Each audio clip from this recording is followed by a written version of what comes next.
Salónica, la antigua Tesalónica. La ciudad merece una visita. Las huellas del ágora romana recientemente descubiertas, los restos majestuosos del arco de Galeno, la iglesia de San Demetrio, entre las más imponentes de toda Grecia, el museo arqueológico local con el precioso material recogido. Se recomienda una salida a la costa que desde el porto se extiende hasta la Torre Blanca, símbolo de la comunidad local. Y finalmente los barrios de Castra que llevan a los bastiones para una mirada de conjunto. Salónica es la capital de Macedonia, segunda ciudad de Grecia, después de Atenas. La iglesia de San Pablo apenas aparece en los mapas y llegar a ella no es fácil. El edificio aparece modesto, casi cercado por el cemento de un anónimo barrio. A pocos kilómetros de Salónica, por la vía Egnacia, una señal caída y camino destapado, conducen a un solitario lugar de culto. Aquí una placa conmemorativa recuerda el paso de Pablo. Siguiendo la vía de Anfípolis y Apolonia, llegaron a Tesalónica, está escrito. El paso es aquel citado por Lucas en los Hechos. Pablo parece materializarse aquí de improviso. Un contraste en este rincón perdido de Macedonia entre la gran Salónica y esta modesta capilla.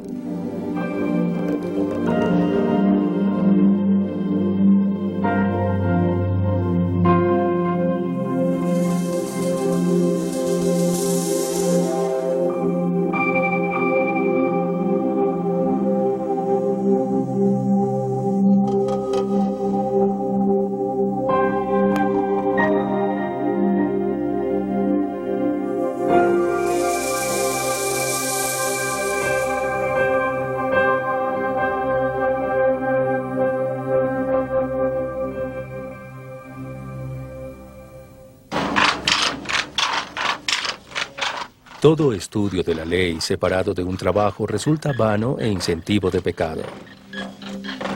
¿Cuánto tiempo había pasado? ¿10 años? Tal vez 12.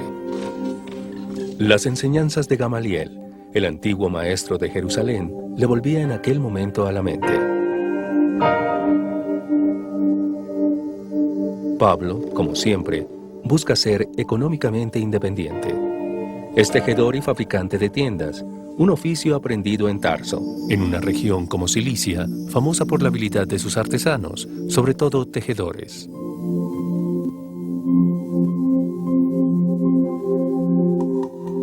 Las horas en el telar favorecen el recuerdo.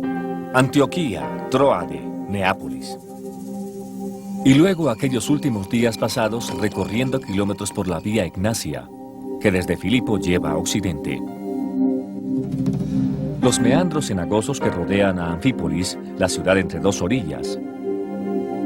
Y finalmente los últimos kilómetros, unos 40, para llegar a Tesalónica, junto a Silas, en espera de la ocasión más propia para continuar la misión. Pablo predicó durante 3 sábados en la sinagoga de los judíos, que se encontraba en el área hoy ocupada por la iglesia de San Demetrio. Un comienzo feliz que lleva a la conversión de muchos.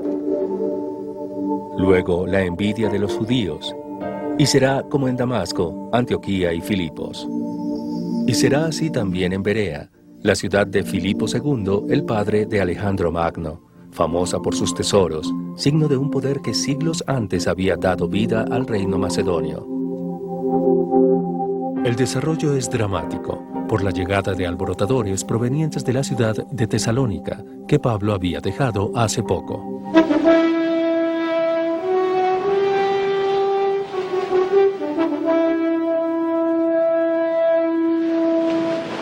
La nave está ya lista en el pequeño puerto de Dion o de Pidan. Pablo una vez más se ve obligado a partir. Es de noche. Las últimas recomendaciones del apóstol parecen perderse en el anonimato de una ciudad portuaria. Pero la semilla de una nueva esperanza, la esperanza de la salvación, ha sido lanzada. Aquel hombre obstinado ya mira hacia adelante.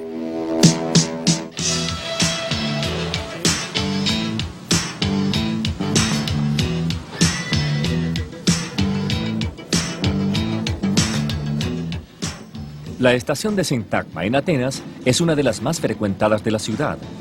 Aquí, como en la estación de Dafne y de Acrópolis, numerosas vitrinas exponen los hallazgos arqueológicos que salieron a la luz durante la construcción del metro. Un sistema rápido de escaleras eléctricas lleva a la superficie. El impacto es de aquellos que cortan el aliento.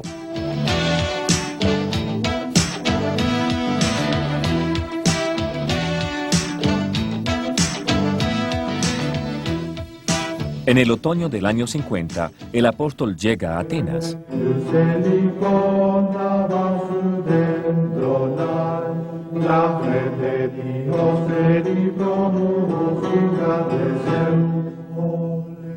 Desde la época de Pericles han transcurrido ya algunos siglos, y la Atenas de Pablo ya no es la de un tiempo. Alrededor de la mitad del primer siglo, la ciudad es solo un centro de la provincia romana de Acaya. La capital es otra, Corinto. Atenas conserva entonces el prestigio de la capital moral de Grecia.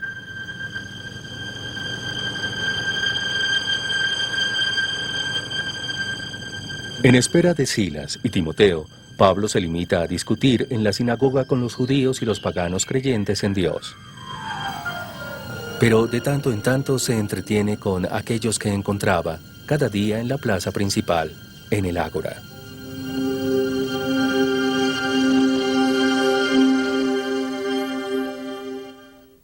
Las palabras de Pablo despiertan interés y también perplejidad.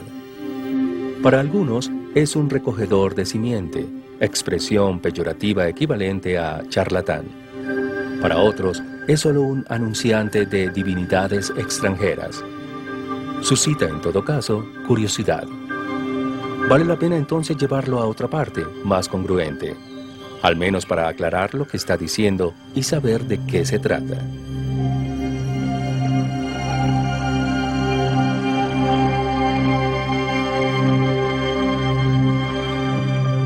Desde el ágora hay que subir a la colina de Ares, alta a unos 100 metros, justo frente a la Acrópolis. Allí se llega por una escalera tallada en la roca. Aquí se reunía el Areópago, un organismo entre el Senado de la ciudad y el Tribunal Supremo. No había en Atenas una tribuna más prestigiosa. A los pies de la colina rocosa, en el flanco derecho, una placa en bronce tiene inscritos unos caracteres griegos, el texto de un discurso, aquel pronunciado por Pablo.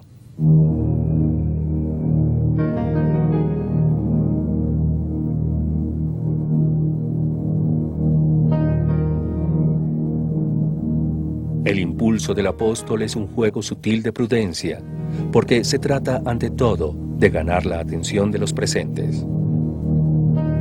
Pablo no celebra la solemne arquitectura que le rodea. Se detiene más en una construcción modesta, poco más que un altar dedicado por los atenienses a un dios muy especial. Se trata del dios desconocido, como reporta la inscripción. Y bien, aquel dios que ustedes adoran sin conocerlo, yo se lo anuncio.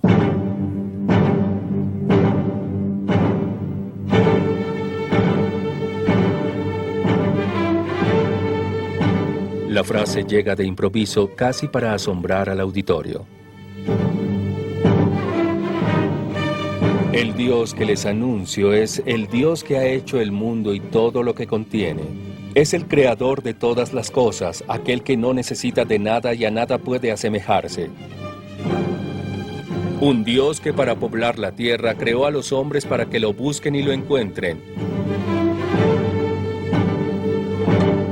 Ha llegado un tiempo nuevo, el tiempo del juicio.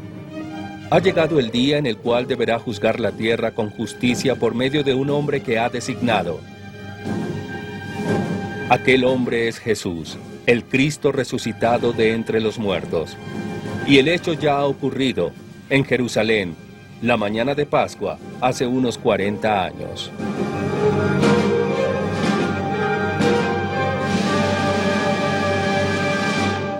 Pablo no tiene éxito. Pocas las adhesiones. Un miembro del Areópago, Dionisio, una mujer de nombre Damaris y otros más.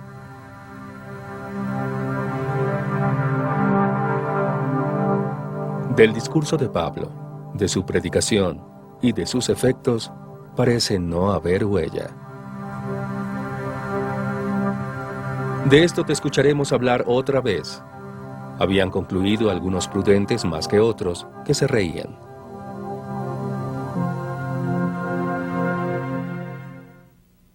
Ciertamente, el fracaso de Pablo en el Areópago de Atenas fue uno de los momentos críticos de su existencia apostólica. En efecto, el rechazo a Pablo ocurre justamente cuando él se refiere a la resurrección de Cristo. La filosofía griega no admite que haya una resurrección del cuerpo. Y ahora se ve bien que el anuncio evangélico introduce, trae, inserta algo nuevo, como es en este caso el anuncio de la resurrección de Jesucristo.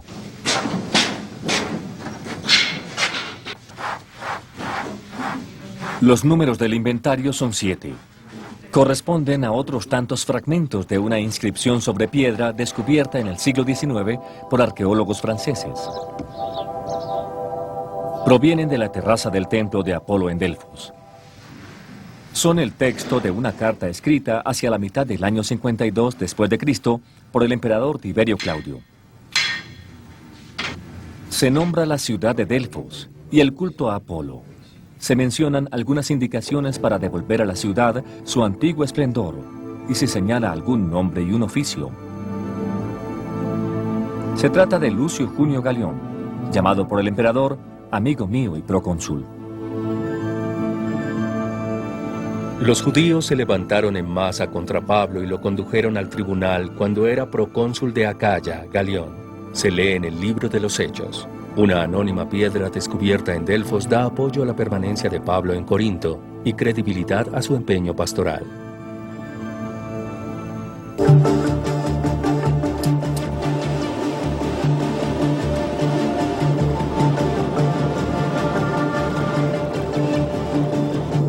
Después de esto, Pablo dejó Atenas y se fue a Corinto.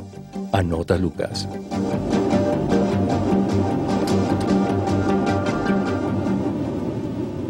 El camino sigue, aún hoy, un trazado similar al recorrido por Pablo. Más ágil hubiera sido entonces un viaje por mar partiendo de la actual zona de Pireo con navegación entre las islas de Salamina y Egina hasta el puerto de Cencreas, al fondo del Golfo Sarónico.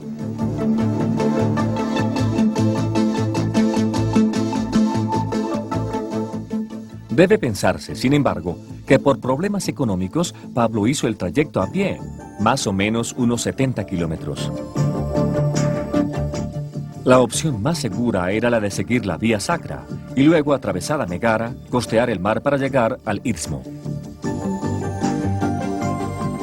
Desde aquí, a lo largo del Diolcos, una estrecha franja de tierra, bastaba seguir el vaivén de hombre, mercancías y embarcaciones transportados por tierra a fuerza de brazos desde el puerto de Cencreas, sobre el mar Egeo, al del Equeo, sobre el mar Jonio. Hoy, un canal corta el Istmo de aquel tiempo. Realiza el proyecto que hace 2000 años Nerón quiso cumplir.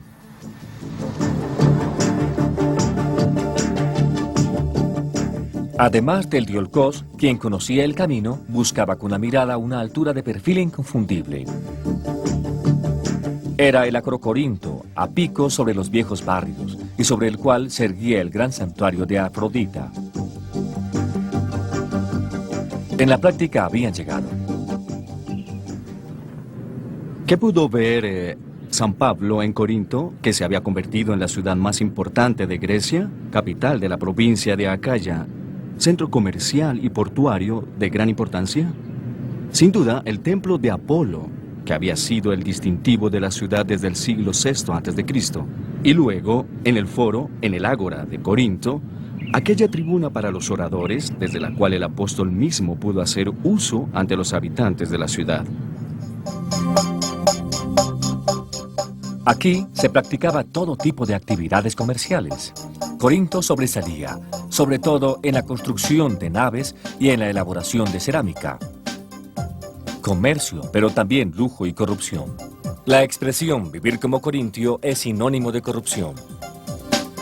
La tarea apostólica no se presenta ciertamente entre las más fáciles.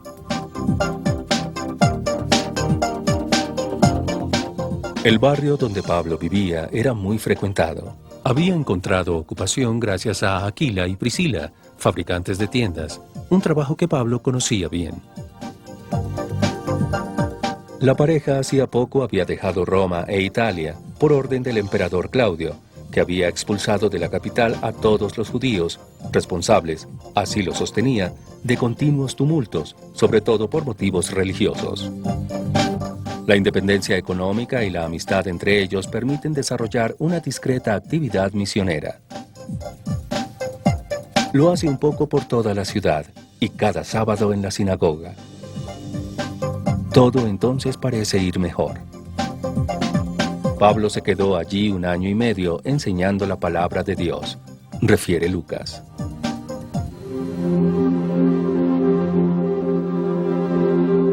La tarima desde la que Pablo pudo haber hablado lleva un testimonio escrito de su paso. Resulta poco legible, corroída por el viento y el sol. La presencia de Pablo, sus 18 meses aquí, su infatigable predicación, son recordados hoy por los visitantes más atentos. Sin embargo, justo en este lugar, el procónsul Galión, el mismo citado en la inscripción de Delfos, había aceptado escuchar las acusaciones de los judíos contra Pablo. Se ha atrevido a decir que Jesús es el Cristo. Ha lanzado desde esta plaza un anatema contra nosotros los judíos y ha decidido ir a los paganos de ahora en adelante. Este convence a la gente de rendir un culto a Dios de modo contrario a la ley. Fue finalmente la acusación más violenta y decisiva. Los gritos de la gente se habían hecho más fuertes. Galión anticipó la defensa de Pablo. Si son cuestiones de palabras, de nombres o de su ley, arréglenselas ustedes, yo no quiero ser juez de estas cuestiones, sentenció fastidiado. El asunto para él estaba cerrado.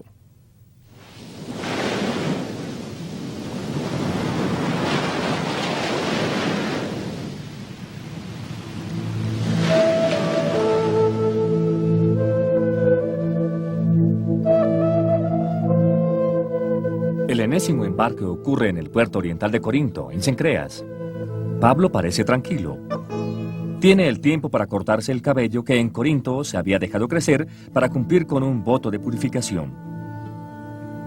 La nave, después de una breve parada en Éfeso, lo lleva ahora lejos, a Cesarea.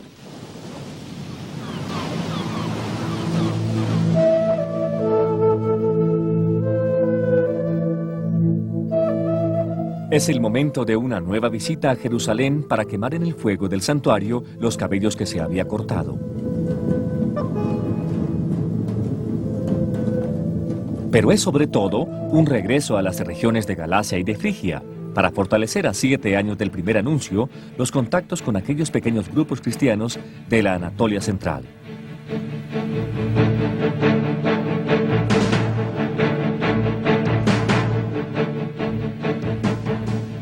Lo espera una de las capitales del mundo de entonces. En Éfeso la estadía será larga. Más de 2 años, entre la primavera del año 54 y la del año 56. That you can see the map of Ephesus here. In the Archaic period, the sea was coming down nearby to Artemis Temple, silted up by the river Kystos in the Hellenistic time there, during the Roman period.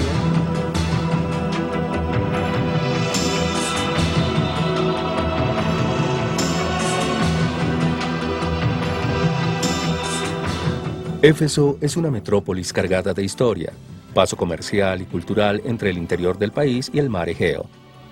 Capital administrativa de la provincia romana de Asia.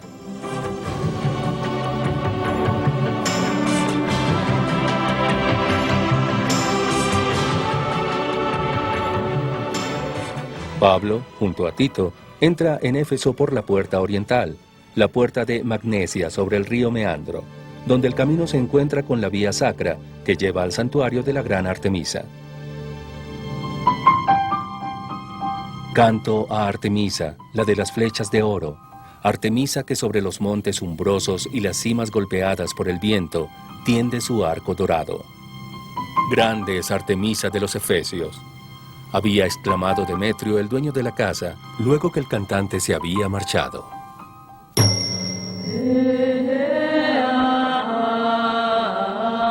Al frente del templo de Adriano, sobre la vía de los Cureti, la casa de Demetrio, el orfebre, sobre la pendiente, era una de las muchas similares a esta pertenecientes a personas adineradas.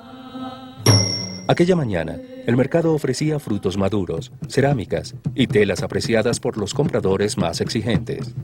Los familiares de Demetrio habían comprado también tiendas en el almacén de dos artesanos llegados de Corinto. Se llamaban Áquila y Priscila, que se declaraban miembros de una nueva religión. Demetrio, el orfebre que había amasado su fortuna fabricando recordatorios en plata para los fieles, no podía sino sospechar de cualquier infidelidad hacia Artemisa, especialmente de naturaleza religiosa. Será una verdadera tragedia económica, repetía para sí. Down this way that you can see the place of the temple of Artemis. Para tener una visión de conjunto del santuario de Artemisa, es aconsejable subir a una pequeña altura. Abajo se ve lo que queda de Artemisión, uno de los más gigantescos templos de la antigüedad. Más de 120 metros de longitud, 70 de ancho, circundado por 128 columnas de 19 metros de altura. Durante siglos, después del decline de los cultos paganos, la gente del lugar se servirá de aquellos mármoles como cava. La vecina Basílica de San Juan, levantada en el siglo VI por voluntad de Justiniano sobre la presunta tumba del apóstol, está en gran parte construida justamente con material proveniente del templo pagano. Artemisa era la gran diosa madre. Los peregrinos de las tierras más lejanas llegaban allí para venerarla.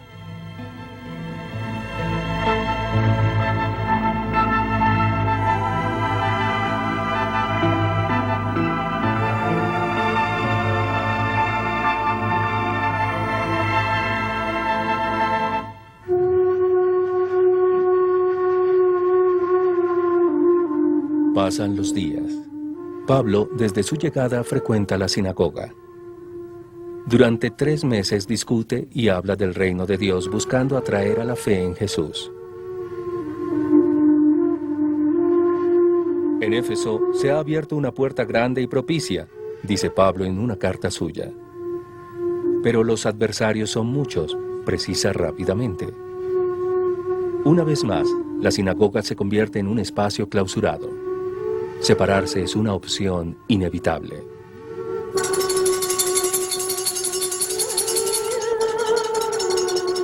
Sitios administrados por maestros de retórica no faltaban en Éfeso.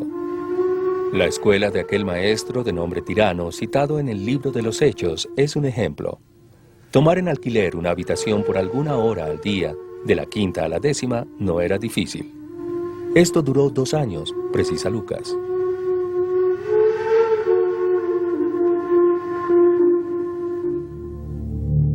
Las últimas llamas apenas iluminan la noche. Parece que ha vuelto la calma a Éfeso. Los textos terminan de arder.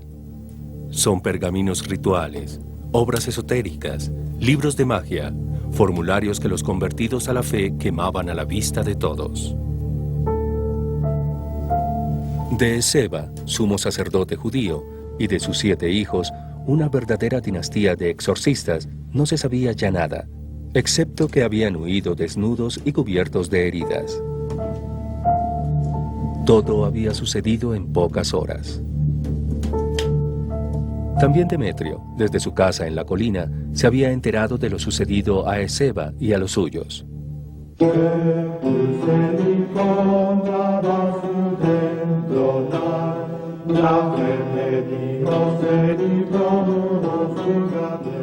Pablo representaba ahora un problema para el culto de Artemisa, para la comunidad de Éfeso, para los exorcistas que trabajaban en la ciudad y para los intereses de Demetrio que manejaba el negocio de las imágenes votivas de la diosa. Un problema muy grave para ser ignorado por Esceva y por otros exorcistas ambulantes judíos, en aquellos días presentes en la ciudad. Usar las frases de Pablo entonces, invocar incluso el nombre del Señor Jesús, poner sobre los enfermos pañuelos o mandiles que hubieran estado en contacto con el apóstol. Parecía la solución mágica para sanar todos los males. Grande es Artemisa de los Efesios, grande y terrible será su ira. Repite Demetrio con voz potente aquella mañana en el teatro, de modo que todos puedan escuchar. Durante 2 horas, el pueblo se pone de parte de Demetrio. Indignación por los discursos de aquel judío que desacredita el santuario de la diosa. La petición de una incriminación de Pablo ante el tribunal del gobernador romano. Casi un ritual que acompaña a Pablo donde quiera que profesa la nueva fe.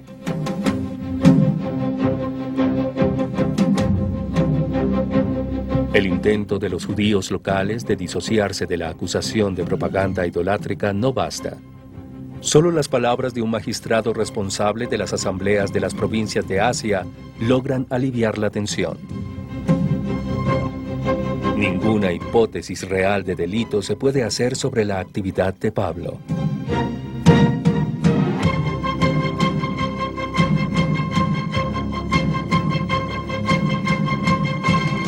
La asamblea se disuelve, los ánimos se aplacan. La gente vuelve a sus propios asuntos.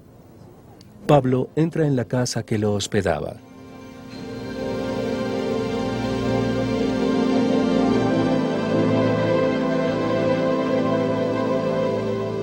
Todos desean que ahora pueda continuar con mayor tranquilidad su misión. Pero para él, el tiempo de Éfeso ya ha terminado. En la mente de Pablo se hace claro un programa que lo lleva hasta los confines de la tierra. Ciertamente, lo esperan aún Macedonia, Acaya y Jerusalén. Pero luego de ir allí, he de visitar también Roma, repite cada vez más. No queda sino llamar a los discípulos, animarlos, despedirse y emprender el viaje. Con el pensamiento ahora dirigido al corazón del imperio.